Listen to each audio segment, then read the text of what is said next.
Hello everyone, and welcome to my quilting studio, which happens to be a room right off my living room.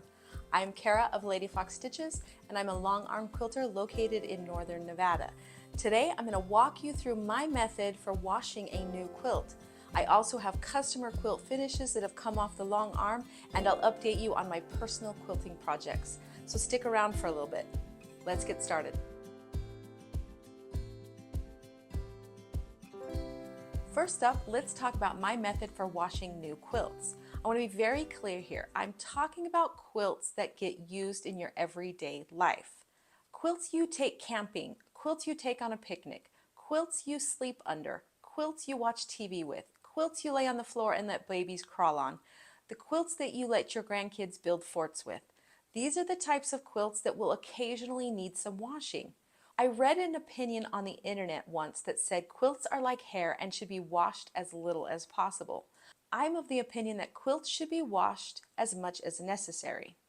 Sometimes our quilts get spilled on, sometimes they get slobbered on, sometimes they just need a good wash, and I think it's okay to do so. I've met people who are afraid to wash their quilts for a myriad of reasons. I found a method for washing new quilts that will allow for your quilt to have a long life of use. It's a really simple method, so I'm going to share that with you. I have a couple examples of quilts that illustrate the importance of using my method. The first quilt I'm going to show you was made many years ago, and it's a pattern called Wish Upon a Star. It's a cottonway pattern, and this is still available online. I did a quick Google search and found it on the Fat Quarter Shop as a PDF download. It's a really cute pattern. I had collected red and white fabrics for many years, and when I finally had enough, I decided to put them to use in this pattern. I had made the quilt top, and because it was so big, let's see, the pattern says it was 84 by 84, so a decent sized quilt. And I decided it was just a little too big to quilt on my domestic machine. So once the quilt top was made, I set it aside, waiting to send it to a long armer, but actually ended up buying my own long arm, and when I did, I pulled it out to get it quilted. I freehand quilted it with just loop-de-loops, kind of a meandering loop-de-loop, and it was great practice for me, and I really liked it. I'll show you this quilt.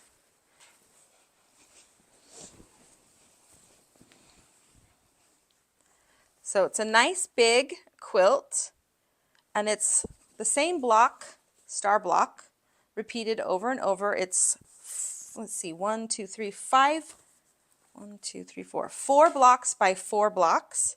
So it's a square quilt.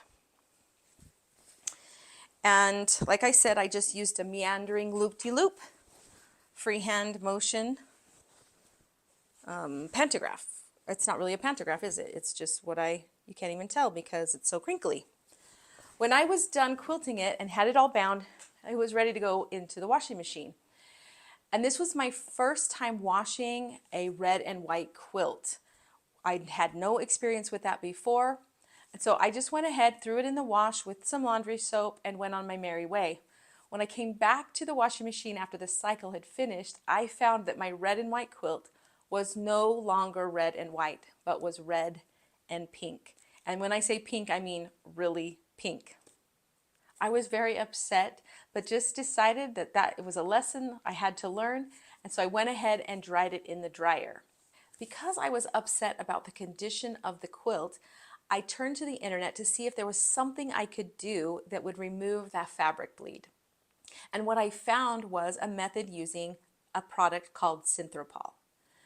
I ordered the Synthropol, put the quilt back in the wash, re-washed it, and when I pulled it out the second time, the pink had washed out.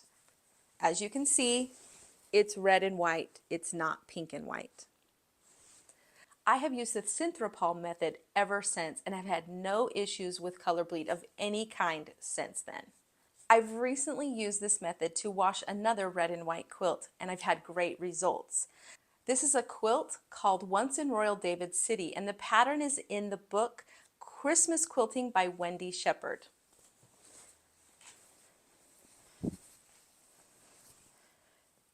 It's this really awesome red and white quilt using half square triangles. I quilted it with wool Quilter's Dream batting with the Pantograph Espresso, which is curling ribbons. I was a little concerned of what would happen with this extreme red and white fabric. I used this method with Synthropol, and as you can see, it came out perfect. No color bleed whatsoever. My fabrics were not pre-washed, and it came out looking fabulous.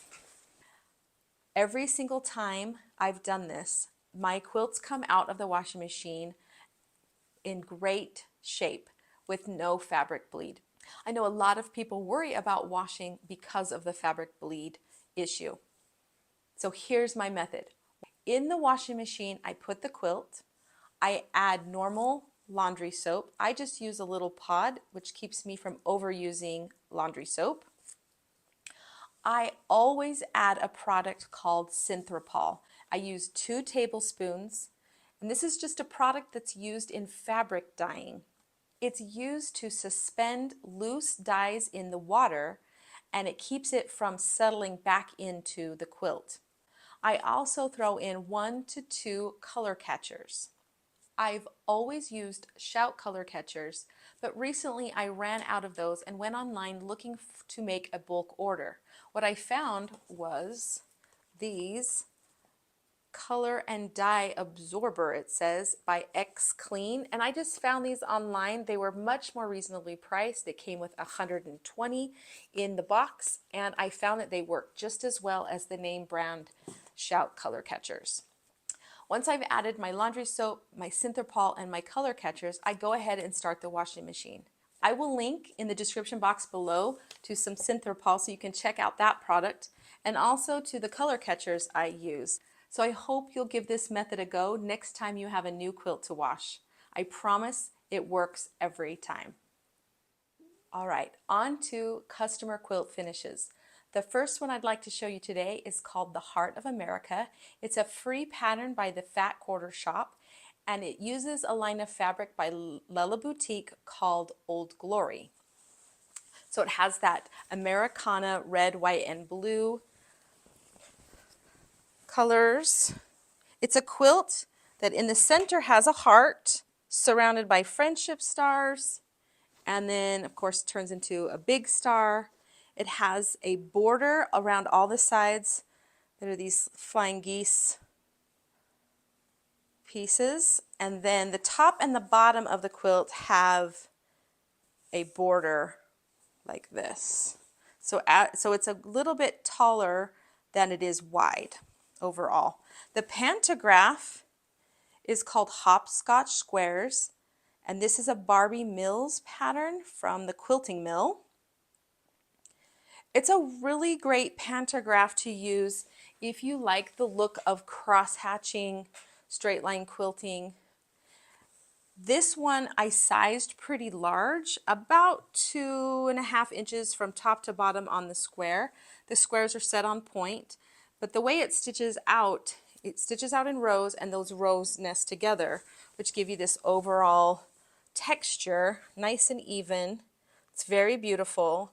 I think this would be a fun pantograph to try quite densely, to shrink down the pantograph until maybe the squares are, I don't know, 1 inch to 1.5 inches.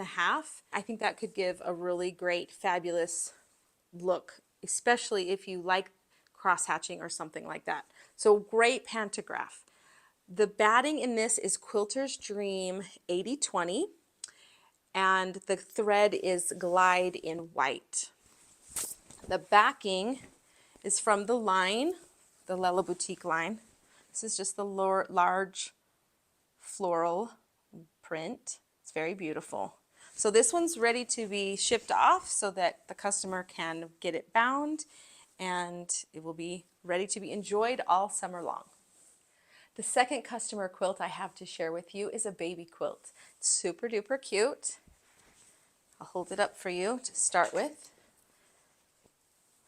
This is looks like a pretty simple pattern, just 4 patches and squares arranged kind of in a diagonal pattern. The backing is a navy dotted minky.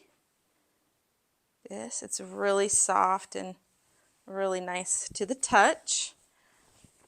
Customer asked for Quilter's Dream 100% cotton select batting, which gives it such a nice feel to this quilt. It's got enough weight to it that it's not overly floppy, but it's super drapey, super cozy. It will be perfect to gift to a baby. This quilt also used a glide thread in white. And as you can see, this dark backing, the navy minky, you don't see any white thread at all.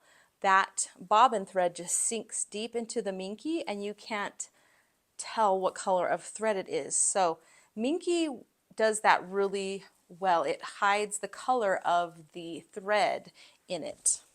While on the front, we were able to match those lighter fabrics. This pattern I was able to find using Google Lens. I snapped a picture and it took me to an Etsy shop where you could buy a kit with this particular fabric in it and make this quilt. So I'll link that in the description box below if you're interested. The fabric is really ultra cute. It has these cute little elephants. It's so cute. And the little stars. It's really a really sweet fabric line. The pantograph used is called China Sea, and it reminds me of clouds. Nice soft clouds. What a cute baby quilt. Great job, Teresa. The last customer quilt I have to share with you today has a really neat story. My customer's mom, who had macular degeneration and Alzheimer's, had begun this quilt but was unable to finish it before she passed away. My customer decided that she needed to just finish these blocks and get it put into a quilt so that she could enjoy her mother's work. It's the cutest embroidered blocks. These little navy sailors. Isn't that cute?